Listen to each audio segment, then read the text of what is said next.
Welcome to the Smart Dating Academy podcast. I'm Bela Gandhi, the founder of Smart Dating Academy and your host. I started Smart Dating Academy in 2009 because I had this crazy knack of giving people dating advice that actually worked, that I took. I've been married for almost 25 years, and now my company helps people to date smarter and to find love. This podcast is meant to bring more love into your life, no matter where you are and what you do. And we're here to bring more life into your love.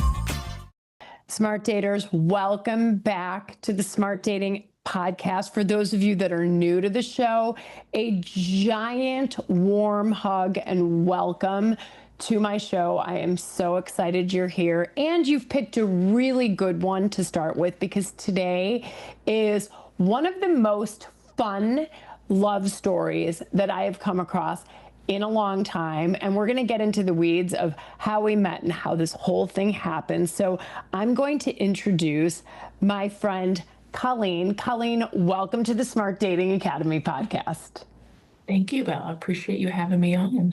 Oh my God, we're so happy you're here. So this story, for those of you who know, I think everybody I've had on a love story episode has gone through the official Smart Dating program for 6 months or 12 months and has done all of the things. And at the end of that road, at some point, could be 6 months or 6 years, they find love by using our tenets. But Colleen, you and I have a little bit of a different background and a different story. So first of all, why don't you just tell us a little bit about you? Okay. Well, I originally am a New Yorker and moved to Chicago about 15 years ago. Oh, and I started off my career in investment banking. So I didn't have much time for any sort of social life or dating or any of those means, but I ended up picking up and moving to Chicago, and eventually kind of got down an entrepreneurial track. But, kissed a lot of frogs, but wasn't quite anything that was sticking. So what do you think was going on? You were just wasn't a lot of time, or what do you think? I think it was that. I think I started off in a culture of like workaholism and just not making that time to find someone. I mean, it was obviously on my mind, but when you're working until 9:30, 10 o'clock at night, it's tough to actually go and keep a date and meet someone. So I don't think I was mentally ready to have that opportunity. And it can feel like a job at that point when you already have such a big job. Exactly. And you have to have the time investment and really be in the right mindset. And I just wasn't in that mindset. Were there any particular frogs that stand out just for giggles? How much time do you have on this podcast? I think someone once told me it's either going to be a good time or a good story. And it was very true. I'm trying to think of some of the funnier ones that I had. Probably the best one was it was snowing, and a guy said, "I'm going to buy us 2 sleds. Come meet me in Central Park." And we went sledding, and it was fantastic. How fun. Yeah, it was really great. Ultimately, I didn't date him, but I appreciated the effort.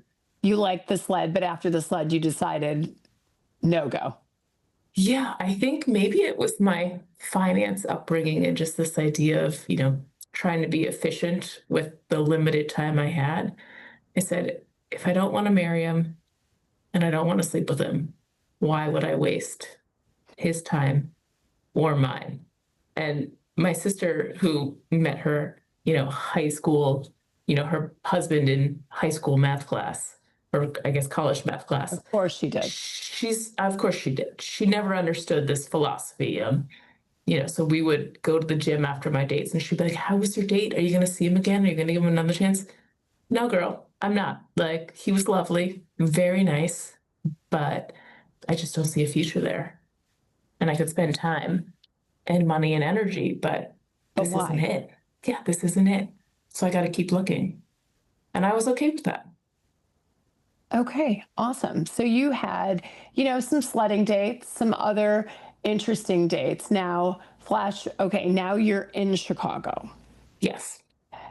Non-fruitful dating life, lots of frogs, nothing great. I mean, sometimes New Yorkers, when they come to Chicago, they're like, oh my gosh, I love these Midwestern corn-fed men. Like, this is amazing. And so maybe you had a little flash in the pan around that, but then ultimately it was a lot of the same results. It was. And so I said, let's try something different. I was single. And that's actually how I met you, is a girlfriend of mine. And I'm so embarrassed to say that I do not even remember who took me to this event. But on some like snowy January, I put on my boots, get on over to this restaurant and go to this women's networking event with a friend. And you were the keynote speaker. Oh my gosh, And I so remember this it was, I exactly. know, 2017, literally a decade ago, and almost. And you had talked about this idea of vacation you and how are you showing up when you go on these dates. And it's not about this running to-do list in your head of, gotta add mayo to my grocery list, and let me worry about that big presentation I have on Tuesday. It was just this idea of, you know what? Show up, be present, focus on the conversation at hand, and don't worry about whether or not they're going to be your husband or you're going to, it really resonated with me because I'm just this overthinker, overplanner. And it was just this ease and peace that I had in this new tweak to a mindset for going on dates. Now, did I meet someone immediately? No, I did not. I love that. And for those of you who don't know what Vacation You is, Colleen, this is what's so amazing. Someone in that audience, and I remember it was a networking group called Power Pumps, run by my two friends, Anna Valencia and Ellie Barmazel. And in fact, they're resuscitating this group in Chicago, Power Pumps. And so somebody raised their hand, and there were a good amount of women there. There was like 50 women there, even though the weather was cruddy, and it was in a Mexican restaurant in like Wicker Park or Logan Square. And so somebody raised their hand, and they're like, I just can't anymore with these guys in Chicago. Like, I don't meet anyone here on the apps, in real life, anywhere. I'll tell you what, I'm just convinced, like, every time I go on vacation, I meet somebody. So do I just have to move out of Chicago? And so I remember curiously listening to her and watching her demeanor, and I'm like, you transform into a different person when you go on vacation. You let go of the mayo on your grocery list, all the gloom and doom of work and your routine and this and that. The minute you get on that jet bridge, we're like, woohoo, right? The party girl, the happy, footloose and fancy free person comes out because mentally we have left that heavy backpack of stuff, metaphorically, that we have back at home, and suddenly we're open to the possibilities. We're open to what's new. We're open and receptive to meeting new people. We're open to all of these good things that we wouldn't be open to at home because we wouldn't even recognize them. And so I told this woman in the audience, from now on, if you're meeting men on vacation but not in Chicago, you need to swap into Vacation You in Chicago starting now. Who is it that comes out on the jet bridge? I want her to be present from now on. And I remember this collective hush coming over the 50 women in this room going, oh my God, vacation me. I'm like, bring Vacation You wherever you go. It works. It's such a simple mindset shift, but it really does transform the way that you show up and approach these dates. So now you leave this event. You're sitting there, and now you're kind of like, well, hi ho, vacation me. Okay. And you weren't the one that asked the question, but this point resonated with you. It did all of these years. I mean, I can't remember what I had for breakfast 3 days ago, but this concept just stuck with me. So now, how did you start to show up differently after that event? And tell us the story in all its glory. Okay, I wish I will say that like the next day I changed my life and found that's not it. We all wish that. However, reality enters. Exactly. So fast forward a year, I get unexpectedly fired from my job. And I was like, okay, well, And you're a that banker sucks. now. You're a banker. Well, so no, this at this point I had left. I was running a co-working and event space and helped turn the space around and was running it.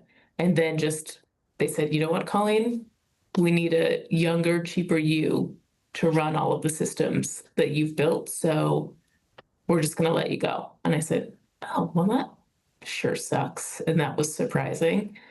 So here I am. I don't have a car at this point. I'm a city girl, so I just don't have a car. I take the CTA bus. I'm getting off the bus here at, Damon and Division, going to deposit my final paycheck. And I get an email from my landlord, and she goes, I'm going to sell the apartment you're living in. Do you want to buy it? And I said, no, I don't want to buy it, but I'm going to put all of my stuff in storage and I'm moving to Europe. As one does, as they're getting fired. I'm sure my parents probably had a panic attack when I called them and told them that this was my new life plan. But same day, you're like, I'm just going to shake the rug clean. Yeah.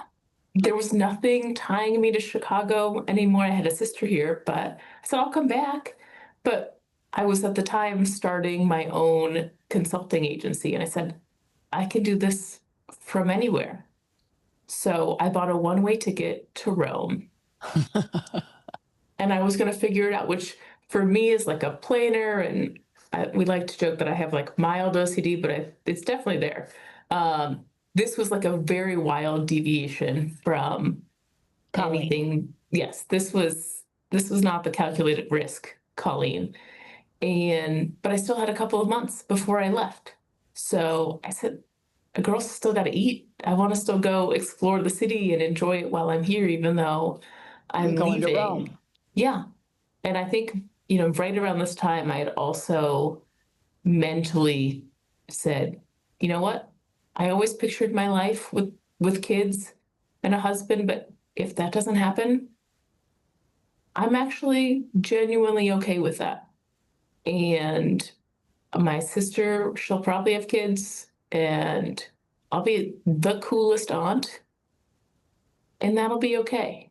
I'm good. So this is like the lease that I had on life and the outlook that I have. And I said, but I still got to eat. So like, let's go get some meals paid for and like meet some people and see what happens. But I don't care I don't care if they, become my husband. So you decided I'm still going to date. I'm still going to date, but I don't care what happens. Like just relieving myself of all of that pressure. And I said, let's just go have fun. Great. So you're like, I'm going to Rome. I'm going to turn into vacation me. I did. That's what happened. The next person I went on a date with is now my husband. Oh my God. Okay. Wait. Back up. Okay. So we get fired. Lease is up. You're like, I'm moving to Rome.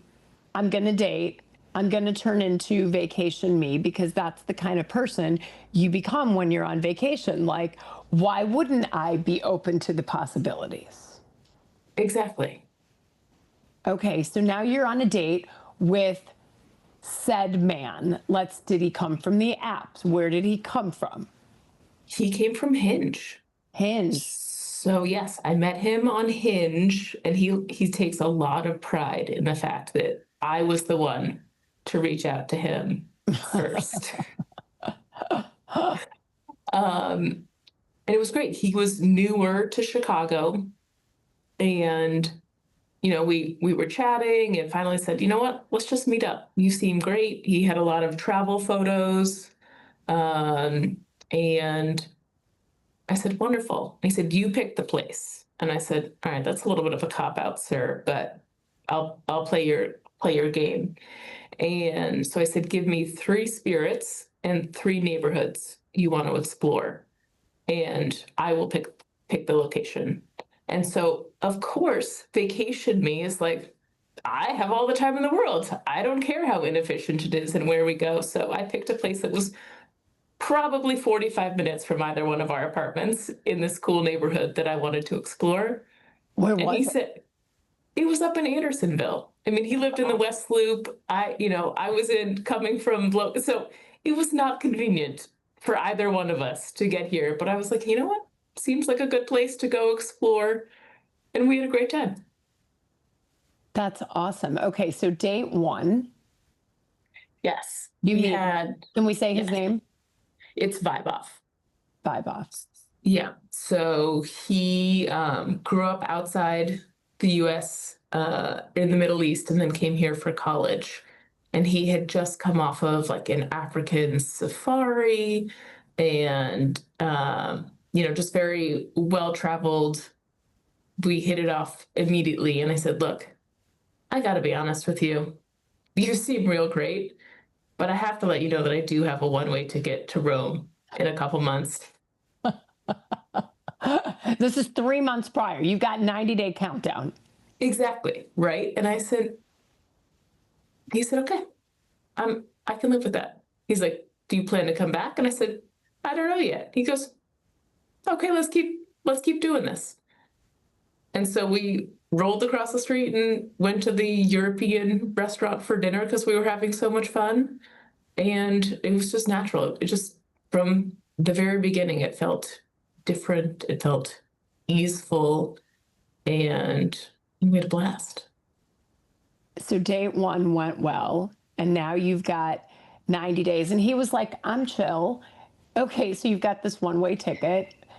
Maybe you'll come back. Let's just see where this goes. And you're like, that's cool. So vacation, both of you are in mode now. And maybe I hadn't even thought about that, but he was just coming off of vacation. So maybe he was still in that mode too. Just didn't know it. Didn't have a name for it. receptive, open, far less conditional and judgmental about all of the things. Exactly. Didn't scare him. Didn't scare me. Felt great. I love that. And, you mentioned if I didn't want to sleep with you, I didn't want to marry you, you weren't going to get a second date. So on this first date, you're kind of like, could be either. Right. Exactly. Okay. And it just worked. We had our second date that week. I think what's nice about dating at this age is you've been through the bullshit. Like, you don't like to beat around the bush. We don't have to wait 3 days. We don't have to come up with some like asinine rules that don't make sense. It's like, it felt right to reach out and set up another date. And maybe also the time was, the clock was ticking because I had 90 days before I left. So we had to get in some of those dates. Got it. And so you now have a second date and a third date, and tell what happens over these 90 days. And then tell us about Rome. Like, what happened? Did I go? Did I not go? I don't know. Second date. Wait for this. It's all Wait for good. this sponsorship. Yeah, it's all great. Not knowing me, you're going to think this is psychotic, but here, listener, you can decide whether or not this is psychotic. So I'm selling, my landlord is selling the apartment, and she asks me at one point, I've got a buyer who wants this apartment early. Would you vacate the apartment early? And I said, yes, I will. Like, you want me out? Like, that is savings for Aperol spritzes and whatever else I need when I'm in Rome. Sure, I'll move.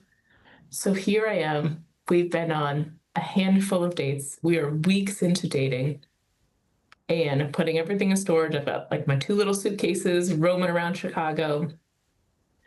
And I told him, I was like, I think I'm going to move back to Virginia for a month and like stay at my parents till my flight.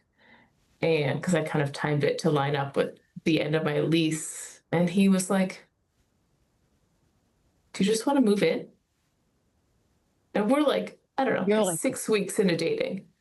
And oh I my was like, God. yeah, that sounds great. Because I said, what's the worst that could happen? My sister lives here in Chicago. I can always take my 2 little suitcases and wheel them up the street to her house. Like, what if he brushes his teeth weird? I kind of want to know now if he's a psycho. And if this works out, great. Otherwise, I got options. I'm going to my sister's. I got a plan B down the street. Yeah.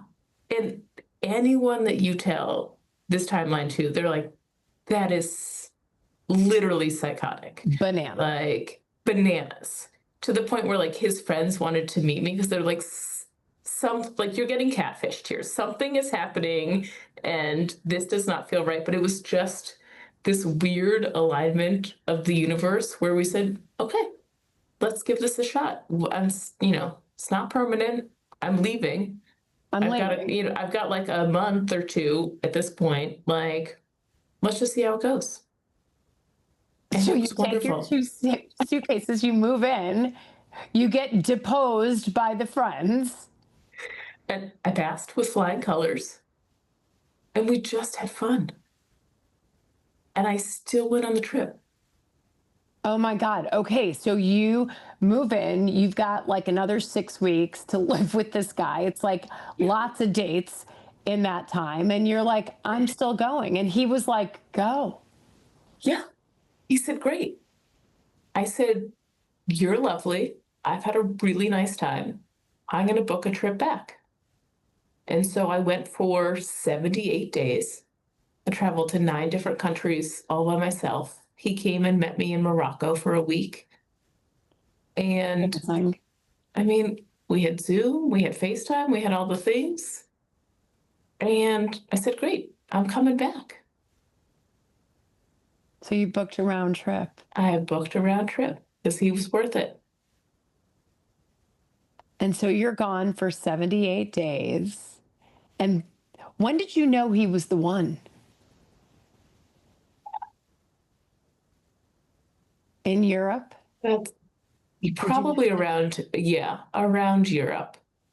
I'm trying to remember when he came and like met my family. And it just worked. We were having so much fun. It was like a different version of me, honestly. And he also jokes that I'm a terrible cook, so I wouldn't have survived much longer without somebody who could help provide the meals in our family. Yeah. He's a good cook. He's a very good cook, and I am terrible. He's surprised I didn't wither away on my own as a single lady. But yeah, we had a parents kind of like meet up. So his parents were in the Middle East at the time, and they flew in it's like we called it a meet the parents weekend because he's Indian, and so there's a lot of cultural traditions, and you really do marry into the family. So we all kind of had to be conditionally approved before he proposed. But I think we both had been around the block enough to know that there was something special here. So he actually proposed right before Christmas, 2018.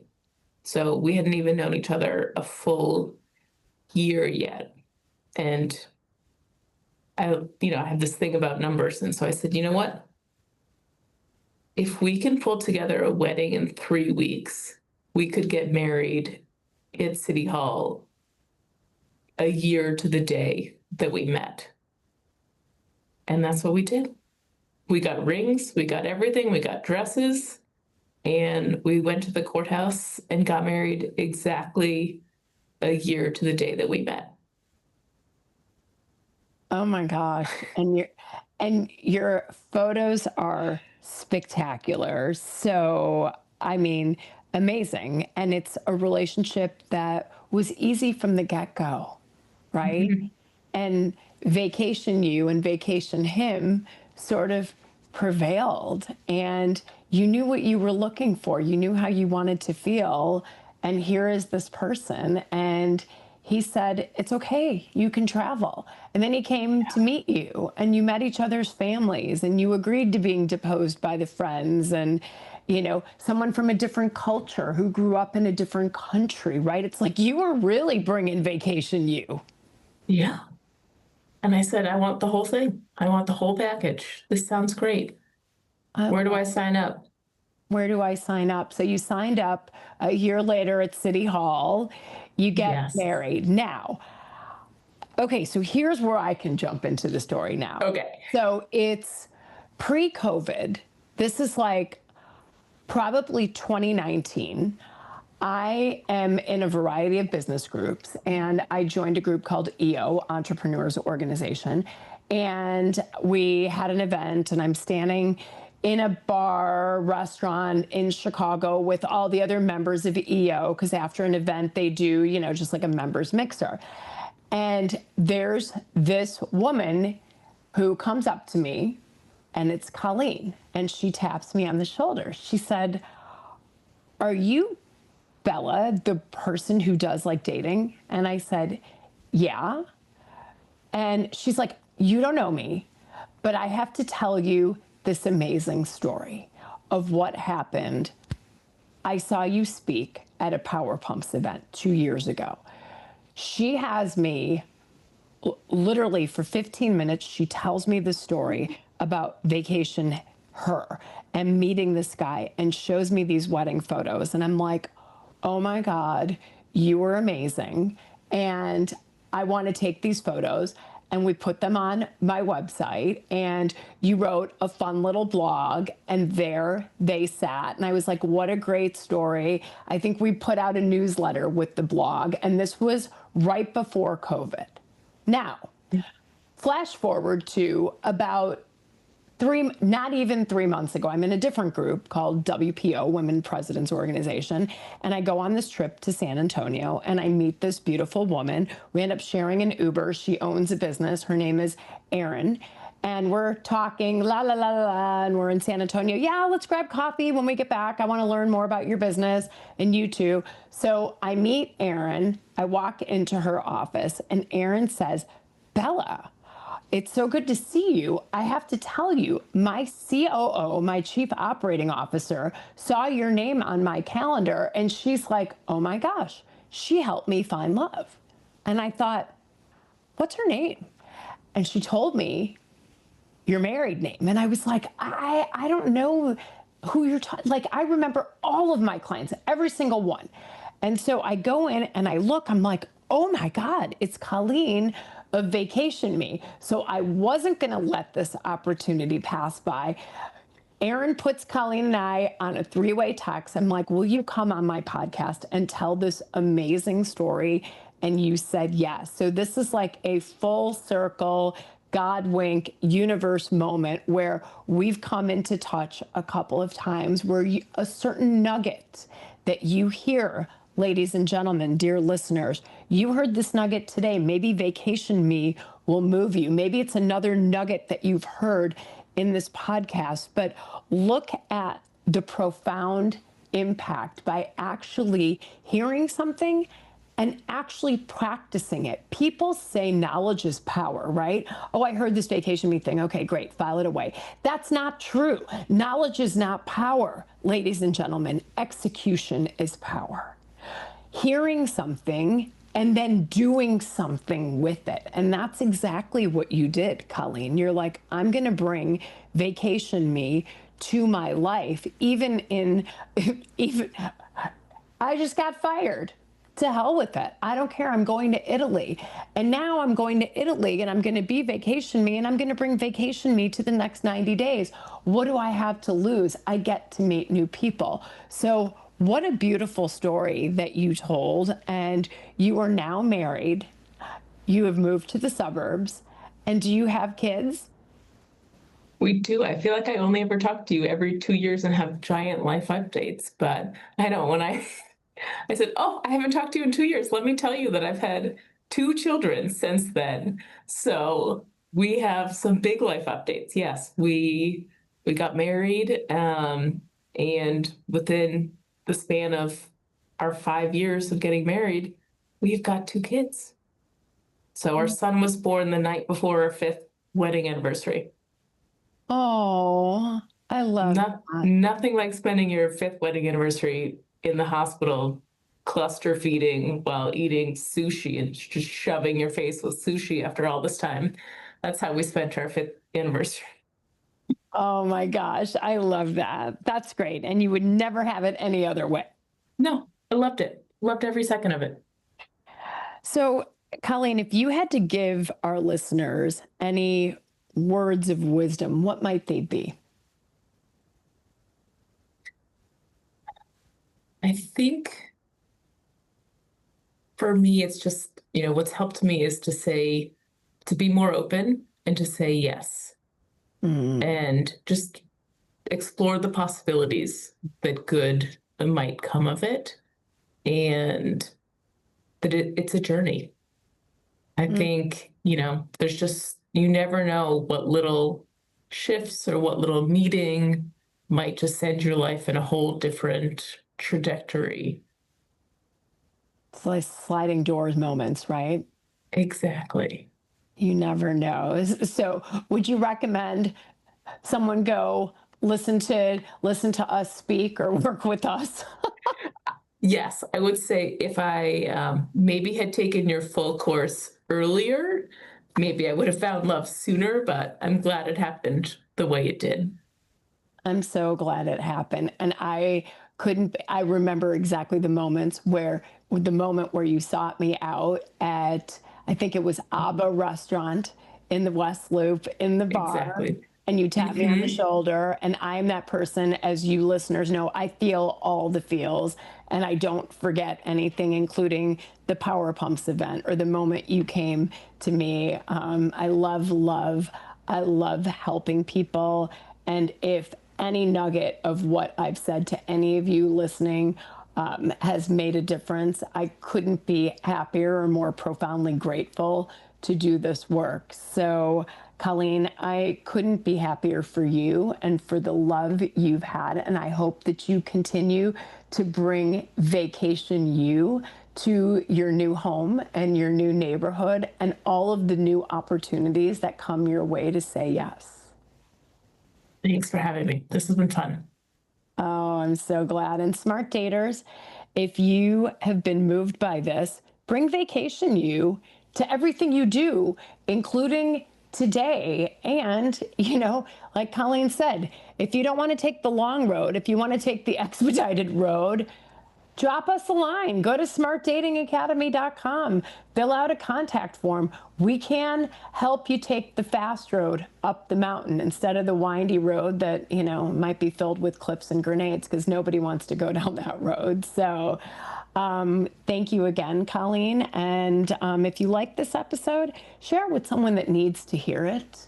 Give us a 5-star rating on Spotify. We read every single one, and we're grateful for you. And until our next episode, may you bring vacation you to everything you do today. Until the next episode, I bid you farewell and thank you.